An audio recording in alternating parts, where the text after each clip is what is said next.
So hello everyone, कैसे हैं आप सभी। आज का हमारा टॉपिक पॉलिटिकल थिंकर की सीरीज में we are going to study next thinker Thomas Hobbes. तो वही अपना प्रोसेस फॉलो करेंगे। सबसे पहले we will look into his brief life sketch.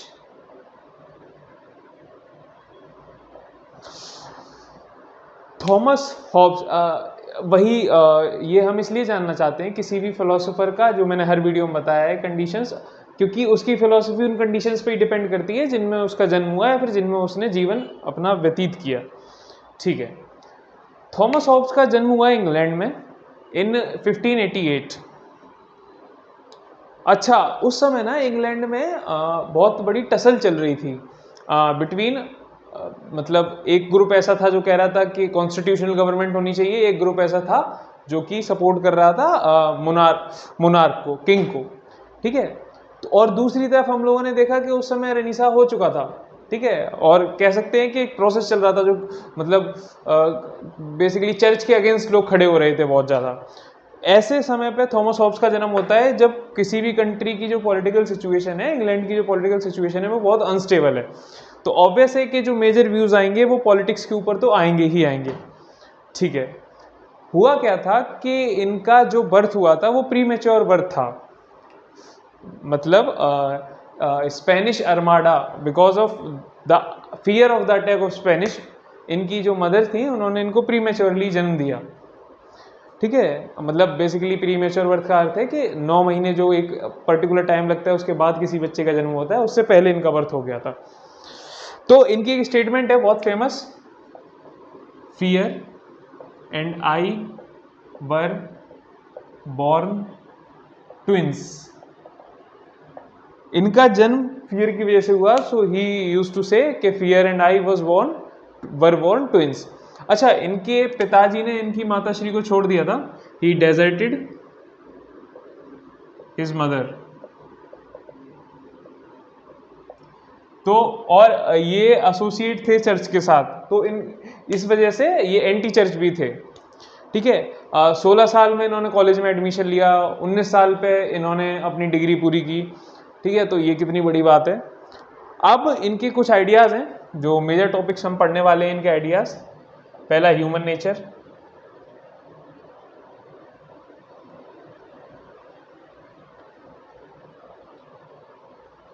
Contract, basically social contract.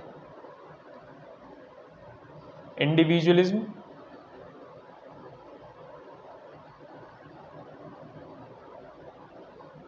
Absolutism,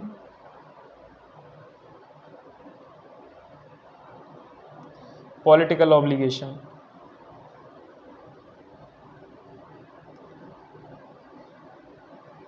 इन सारे टॉपिक्स को we are going to discuss one by one.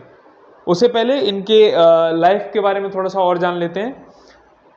अब जब ये कॉलेज गए ना, तो इनके ऊपर गैलीलियो का बहुत ज़्यादा इंप्रेशन था, और भी बहुत सारे लोगों ने इनको इन्फ्लुएंस किया। और बेसिकली इन्होंने क्या किया कि एक साइंटिस्ट हुए थे वेस्ट में, कॉपरनिकस नाम से, जिन्होंने थ्योरी दी थी बेसिकली बाइबल की जो बात है शायद से कि जो अर्थ है वो सेंटर में है सोलर सिस्टम के, और सूरज उसके चक्कर लगा रहा है। उसके अगेंस्ट कॉपरनिकस ने जो अपनी रिसर्च के थ्रू जो रिजल्ट दिया था कि अर्थ सेंटर में नहीं है, sun is in the centre of the system.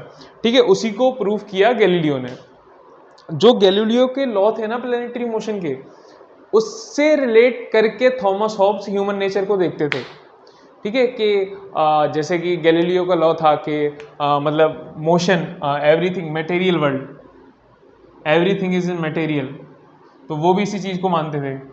ठीक है, अब जब किसी व्यक्ति पे साइंटिफिक प्रभाव इतना ज़्यादा है, तो उसकी थ्योरी भी होगी वो बहुत हद तक साइंटिफिक होगी। मतलब बेसिकली वो साइंस से ह्यूमन नेचर को लिंक करने की कोशिश कर रहे थे। तो we are going to study this thing in detail, कि कैसे ह्यूमन नेचर और उसके बाद कैसे वो पॉलिटिकल साइंस।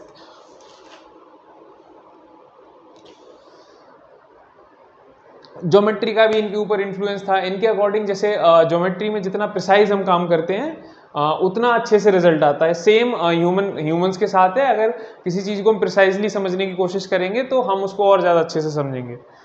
ठीक है, अब इसके बाद टॉपिक आता है बेसिकली अब ह्यूमन नेचर के बारे में इनके क्या व्यूज़ हैं वो पढ़ते हैं। According to Thomas Hobbes, human have fear of death.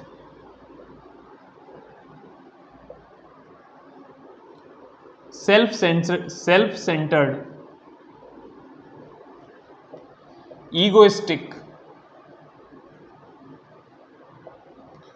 ये ह्यूमन बीइंग के बेसिकली कैरेक्टर है कि ये सारी चीज़ें ह्यूमन बीइंग में पाई जाती हैं।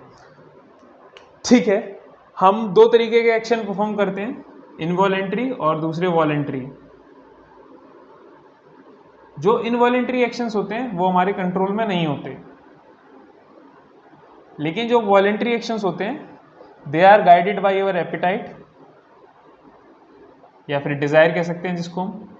ऐसा प्लेटो वाले वीडियो में मैंने एक्सप्लेन किया था एपेटाइट को कैसे डिज़ायर से लिंक किया जाता है। दूसरी चीज़ aversion. Aversion basically means fear of getting pen.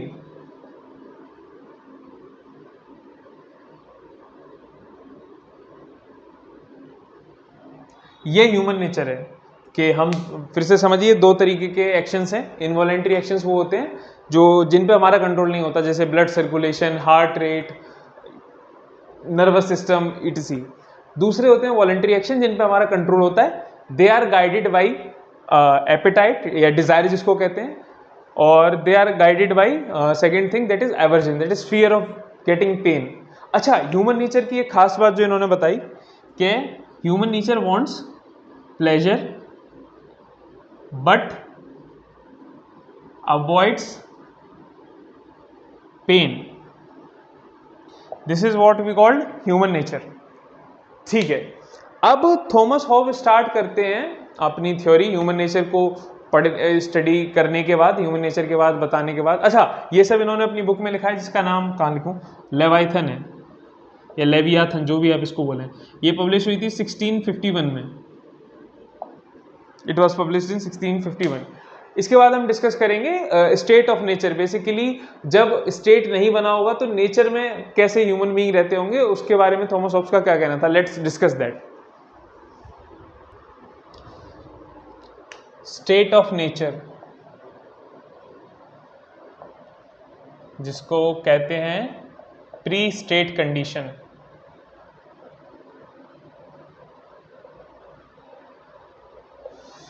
ठीक है, थॉमस हॉब्स इसको देखते हैं, बेसिकली उन्होंने ह्यूमन नेचर देखा कि it is constantly power seeking nature.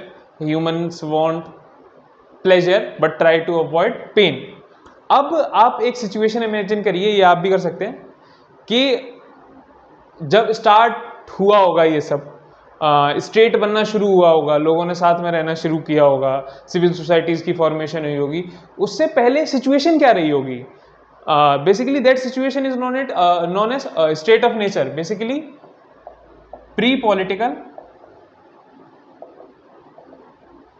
And pre social condition.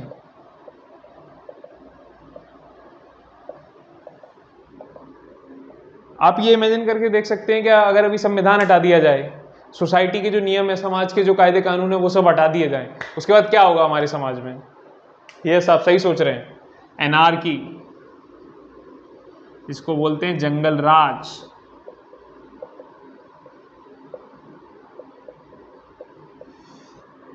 इस सिचुएशन में होगा क्या, there will be war of every man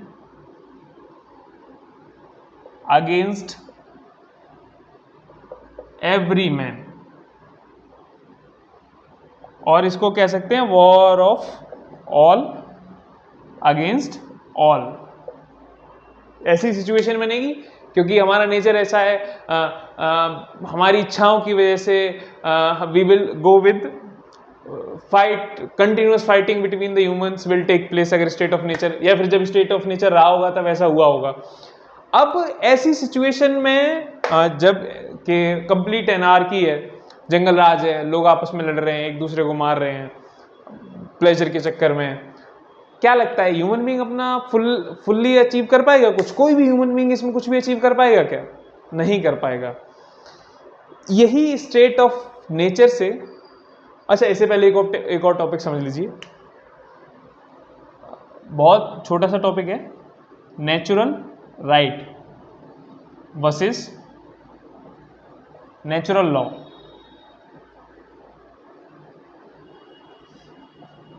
natural right को थॉमस होब्स ऐसे एक्सप्लेन करते हैं, it is the right of everybody to preserve itself. मतलब मेरा अधिकार है कि मैं खुद को बचा सकूं, उसके लिए मुझे कुछ भी करना पड़े, चाहे मुझे किस भी हद तक जाना पड़े, दैट इज नेचुरल राइट। इसमें मेरे ऊपर कोई रिस्ट्रिक्शन नहीं है, मैं किसी को फॉलो नहीं करूंगा, मैं बस अपने बारे में सोचूंगा and I will take action with respect to myself only. इसके विपरीत नेचुरल लॉ है, विपरीत तो नहीं कहेंगे, नेचुरल लॉ में क्या होता है, इसमें क्या, एक एग्जांपल समझिए, आई विल डू दैट। इसमें सिचुएशन बनेगी कि मेरे ऊपर ऑब्लिगेशन आएगी, आई मस्ट डू दैट या फिर मस्ट नॉट डू दैट। इसमें मैं इसका ख्याल रखूंगा कि मैं कोई भी काम ऐसा ना करूं जिससे कि दूसरे की सेल्फ प्रिजर्वेशन को हानि हो, मतलब दूसरे को किसी प्रकार का कष्ट पहुंचे मेरी वजह से। मतलब मैं वही काम करूंगा जो मैं चाहूं कि दूसरे व्यक्ति मेरे साथ करें, जो मैं वो काम बिल्कुल नहीं करूंगा जो मैं ये चाहता हूं कि दूसरे मेरे साथ ना करें। ठीक है, तो आपको समझ आया कि नेचुरल लॉ क्या होता है। इसमें ऑब्लिगेशन आती है पॉलिटिकल, इसमें सोशल ऑब्लिगेशंस आती हैं कि आप ये काम नहीं कर सकते। इधर क्या है, आप कुछ भी कर सकते हैं, आपके पास अनलिमिटेड ताकत है कि आप कुछ भी करें। डिपेंड्स कि आपसे अपने आप को सेल्फ प्रिजर्व करने के लिए किस हद तक आपको जाना पड़ रहा है बेसिकली। ठीक है, क्या लगता है जब स्टेट प्री स्टेट कंडीशन रही होगी या फिर स्टेट ऑफ नेचर जब रहा होगा तो नेचुरल राइट प्रिवेल कर रहे होंगे। अब जब हम बनाएंगे एक स्टेट, बनाएंगे, क्रिएशन करेंगे स्टेट की, तो नेचुरल लॉ विल प्रिवेल। ठीक है, ये चीज समझ आई। अब अकॉर्डिंग टू थॉमस हॉब्स, जब लोगों ने ये पाया कि they are not able to fulfil their desires completely, तो उन्हें एक बेसिकली एक चीज की जरूरत है जिसको हम स्टेट बोलते हैं और सिविल सोसाइटीज की नीड है। तो लोगों ने आपस में कॉन्ट्रैक्ट किया जिसको हम कहते हैं सोशल कॉन्ट्रैक्ट।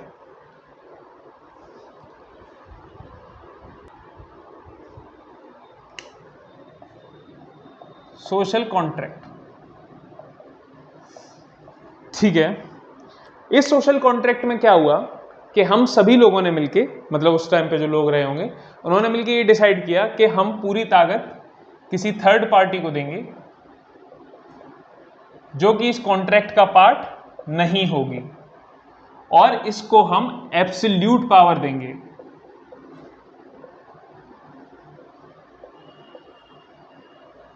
अब एब्सोल्यूट पावर क्यों चाहिए? एब्सोल्यूट पावर इसलिए चाहिए, इसको बेसिकली स्टेट बोलेंगे, थर्ड पार्टी जो होगी that is state, it is completely sovereign. ताकि एब्सोल्यूट पावर हम इसको इसलिए दे रहे हैं ताकि ये हमारे सेल्फ प्रिजर्वेशन के गोल में या फिर प्लेजर सीकिंग जो हमारा गोल रहता है ऑलवेज, उसमें हमें फुल अचीव करवाने में हेल्प करे। ठीक है, अब सिचुएशन क्या है, एक बात मैं बताना भूल गया वीडियो के स्टार्टिंग में, जो थॉमस हॉब्स थे ना, उनसे जो किंग थे वो भी चिढ़े रहते थे, और जो उनके साथ लड़ रहे थे किंग के साथ तब पार्लियामेंटेरियंस, उनसे भी थॉमस हॉब्स की कुछ खास बनती नहीं थी। ठीक है, they both were against Thomas Hobbes. अब थॉमस हॉब्स जो अपना स्टेट चाहते हैं उसको एब्सोल्यूट पावर देना चाहते हैं, और ये जो कॉन्ट्रैक्ट है ये इर्रिवर्सिबल है या इर्रिवोकेबल है, मतलब ये चेंज नहीं किया जा सकता। एक बार कॉन्ट्रैक्ट हो गया तो इट शुड बी देयर। जबकि अभी हम लॉक में पढ़ेंगे कि जो सोशल कॉन्ट्रैक्ट होगा उसको चेंज भी कर सकते हैं। ठीक है, हम सोवरेन या जो हमारी गवर्नमेंट होती है उसको ओवरथ्रो भी कर सकते हैं, that we will study in law. अच्छा, ठीक है, अब एब्सोल्यूट पावर दी उसको। अब उन्होंने ऐसा कुछ नहीं बताया, उन्होंने फेवर तो मोनार्क को किया है थॉमस हॉब्स ने कि फॉर्म ऑफ गवर्नमेंट मोनार्क होना चाहिए, but he is not concerned with the form of government, whether it is Republic, whether it is democratic और इट इज डिक्टेटरशिप। बस जो ह्यूमंस का गोल है उसको अचीव करने में इट शुड हेल्प। आपको दिख रहा होगा कि जो वहाँ की पॉलिटिकल कंडीशन है उनसे इनके व्यूज़ कितने इन्फ्लुएंस हो रहे हैं। मतलब it is completely based on the political condition of England at that time. एक पॉलिटिकल थिंकर हुए हैं सवाइन। सवाइन ने बोला है कि ये जो वर्क है ना लेवियाथन, ये मिड 19th सेंचुरी तक या मिड 20th सेंचुरी तक आते आते इंग्लिश जो है बेसिकली इंग्लैंड है, इंग्लिश स्पीकिंग पीपल की सबसे अच्छी पॉलिटिकल फिलोसफी है। मतलब it is the best work of English people in English literature, English जो भी है। ठीक है, अब इस सिचुएशन में क्या होने वाला है कि जब एब्सोल्यूट स्टेट बना दिया, क्या ये स्टेट कुछ भी कर सकता है? एब्सोल्यूट पावर दी है? नहीं, हमें इसको हर मामले में रिस्पेक्ट करना है, बस एक सिचुएशन में इसको रिस्पेक्ट नहीं करना अकॉर्डिंग टू थॉमस हॉब्स। अभी हमने पढ़ा कि self preservation is the sole motto of human being.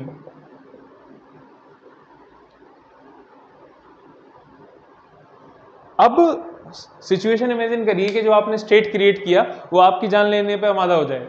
उस सिचुएशन में थॉमस हॉब्स कहते हैं कि you should not respect state if situation of self preservation is there. मतलब एब्सोल्यूट पावर तो है, परंतु तब तक है जब तक सेल्फ प्रिजर्वेशन नहीं है। मतलब basically state is able to self is not going against your life. एक और बात जो कही है कि जो इंडिविजुअल का प्राइवेट स्फेयर है ना, जैसे प्रॉपर्टी, रिलीजन, इकोनॉमी, इस सब में स्टेट शुड नॉट इंटरफेयर। ठीक है, तो आप देख रहे होंगे कि कहीं ना कहीं एक लिबरल टच भी आ रहा है थॉमस हॉब्स में, बेसिकली कि जो प्राइवेट स्फेयर है वो अलग होना चाहिए, जो स्टेट की पावर है वो उन पे लागू नहीं होनी चाहिए। दूसरी तरफ अगर लाइफ के अगेंस्ट जा रहा है स्टेट तो you can disobey the state. ठीक है, अब आपको इनमें दोनों व्यूज दिख रहे होंगे, बेसिकली लिबरल व्यूज भी दिख रहे हैं, इलिबरल व्यूज भी दिख रहे हैं, एब्सोल्यूटिस्ट व्यूज भी दिख रहे हैं। तो इस प्रकार थॉमस हॉब्स की फिलॉसफी है। अब इनकी जो अगली बात थी पॉलिटिकल ऑब्लिगेशन, अगला जो टॉपिक था, basically this is going to be the last topic. Political obligation का अर्थ है कि why somebody should obey the state. क्या रीजन है इसके? इन्होंने कुछ रीजन बताए। पहला रीजन फियर ऑफ पनिशमेंट।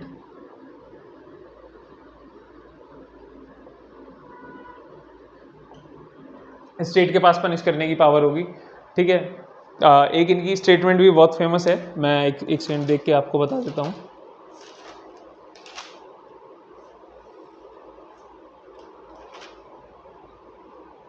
एक सेकेंड, काफ़ी फेमस स्टेटमेंट है, I should write it on the board.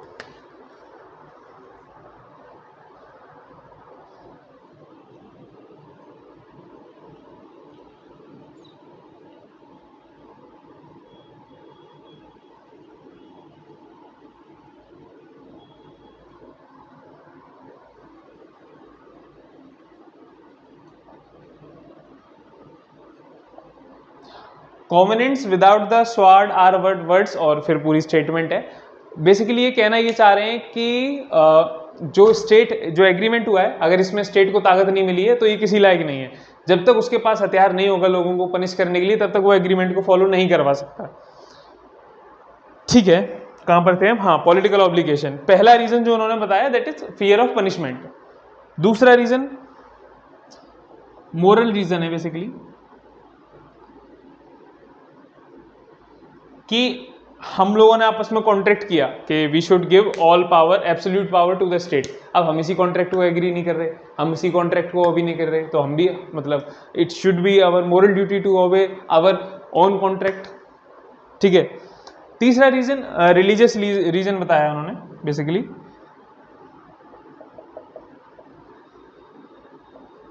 कि कोई ऐसी एंटिटी बनी जो आपको सेल्फ प्रिजर्व कर रही है तो उसको रिस्पेक्ट करना आपका धर्म है एक हिसाब से। बेसिकली ये कहना चाह रहे हैं वो पॉलिटिकल ऑब्लिगेशन। ठीक है, अब हम इन पे जानेंगे कि जो इन्होंने theory the, state of nature पढ़ा हमने, उसके बाद हमने एब्सोल्यूट स्टेट पढ़ा, पॉलिटिकल ऑब्लिगेशन पढ़ा, ह्यूमन नेचर के बारे में जो इन्होंने व्यूज़ दिए कि it is power seeking, it has the fear of death, और जो ह्यूमंस हैं बेसिकली उनके अंदर जो पैशन होता है, पैशन डोमिनेट्स रीजन। मतलब ह्यूमन बींग्स को ऐसा कहा जाता है, ह्यूमन बींग्स और एनिमल में बस एक ही फर्क है कि ह्यूमन बींग के पास रीजनिंग होती है, परंतु पैशन जो है वो रीजन को डोमिनेट कर जाता है। और जो पैशन होता है ना, that is guided by only 2 factors, first fear of death, second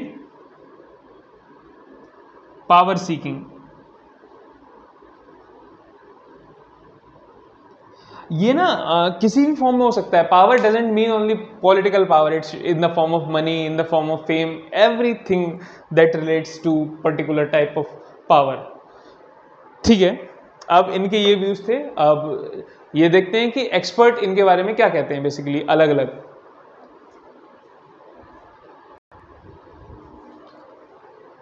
savin basically जो पॉलिटिकल थिंकर हैं वो इनके बारे में कहते हैं कि people they are obligated, people obligate to the state because of the fear of punishment only। ठीक है, इसके बाद जो हमारे वेटकिंस और नेगल हैं वो they saw Leviathan as a prudential theory of obedience in which the subject obey the sovereign due to the fear of punishment. They would continue to obey till they think he is capable to punish them, he is capable to preserve them। कहने का अर्थ है कि ये लोग ना तब तक कॉन्ट्रैक्ट को ओबे करेंगे जब तक उन्हें लग रहा है कि जो उनका स्टेट है it will able to protect them. ठीक है, अब हमने व्यूज जाने कि सबाइन क्या सोचते हैं, बाकी थिंकर्स क्या सोचते हैं। निष्कर्ष क्या निकला इस पूरी थ्योरी का कि मतलब एक स्टेट होना चाहिए, उसके पास एब्सोल्यूट पावर हो, वो आपकी लाइफ में इंटरफेयर ना करे। तो जो थॉमस हॉब्स की क्वालिटीज निकल के आ रही है ना कि लिबर्टी एक हिसाब से वो लिबरल भी हैं, एक हिसाब से वो इलिबरल भी हैं, एक हिसाब से वो एब्सोल्यूटिस्ट भी हैं, एक हिसाब से वो यूटिलिटेरियन भी हैं। यूटिलिटेरियन का अर्थ है, मैं बोल नहीं पा रहा, कि जो मतलब हैप्पीनेस को फेवर करे, कि happiness of highest number of individual. ठीक है, काफ़ी सारी मिक्स क्वालिटीज़ को शो कर रहे हैं थॉमस हॉब। इसीलिए Thomas Hobbes is known as one of the perhaps the only political philosopher in the English tradition। ठीक है, तब तक के लिए थैंक यू। नेक्स्ट वीडियो में we will discuss another political philosopher. Bye bye.